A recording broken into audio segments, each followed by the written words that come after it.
Now, this is one of those special, really, really special emails or blogs, and it's called The Gift of Resiliency. And I want to share it with you today here on this Father's Day. Well, we're coming up on at this time. We're coming up on Father's Day, and we encourage you to honor your fathers this weekend. You would be surprised by what a greeting card or a phone call would do, even if your relationship hasn't been very good with your father.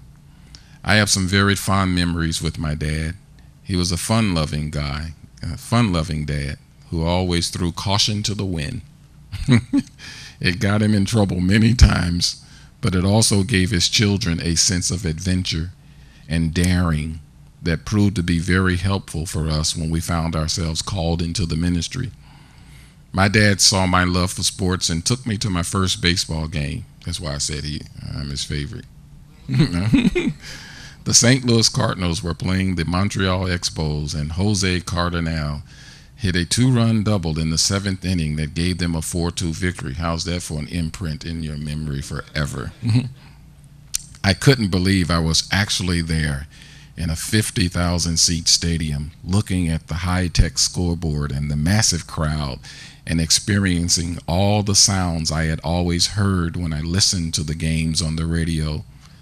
I had become a devoted fan, and Dad gave me a chance to experience the real thing, to actually see my heroes live and in person. I have cherished that memory all of my life. Excuse me as I begin to tear up and get very emotional. Oh my God, I said I would get through this. There were many other games in the years that followed. I especially loved the day I sat down between my dad and his dad and watched Bob Gibson, my all-time favorite Cardinal baseball player, pitch on Labor Day.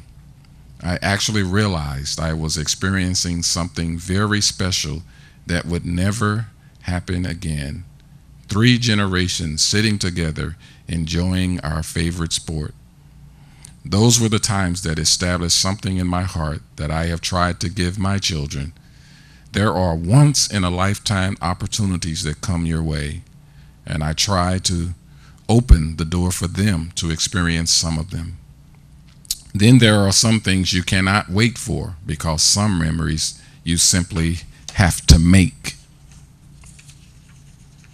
Through the years, I hope my children have had special moments that they recall with the same kind of fondness and deep impacting love that I feel when I think back on special moments with my dad.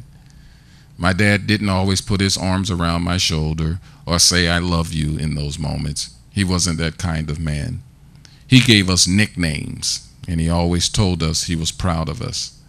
When I was struggling in arithmetic, he started calling me math major, and it built my confidence to try harder, and I found success. I became a straight A student in math. My dad is not perfect. He had his issues with his children from time to time, like any father. I was sort of a middle child. He married my mom, who already had a precious little girl, and they had 3 sons before I came along. One son died while my mom was pregnant with me. Then they had 2 more children after me. There were many times when life was very hard. It was downright harsh and cruel. I was angry with him many times, mainly because I had no idea what it took to be the head of the household. I learned from his mistakes and failures, as well as his resiliency. And maybe that's the greatest thing my dad gave us, resiliency. Just like my dad's journey as a husband and father, life has been hard, sometimes harsh and downright cruel for me. But I learned from my dad how to get up and go to work every day, no matter how you feel. When I lost jobs, opportunities, homes, friends, and loved ones, I knew how to get up and keep going. Dad demonstrated to us that you should never give up, even after a failure. You never stop, no matter how you feel. So in honor of my dad, and ultimately God, my Heavenly Father, I wrote a song many years ago that expresses thanks. I gave it an informal title, Thank You, Daddy.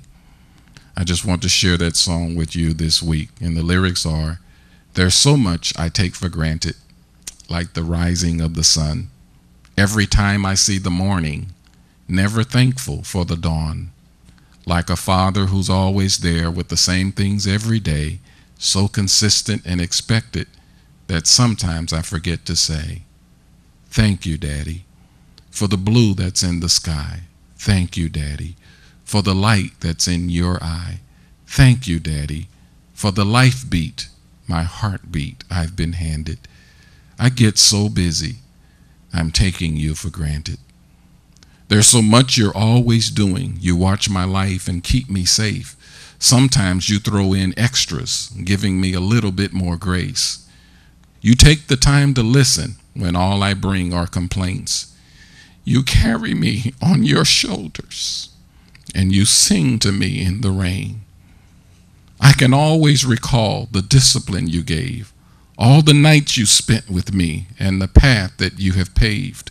You'll give me more love tomorrow than all of my yesterdays. So please forgive me, Daddy.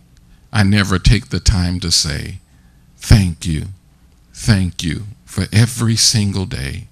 Thank you for every breath I take. Thank you. You made us sons and daughters. Thank you, because you are our Father.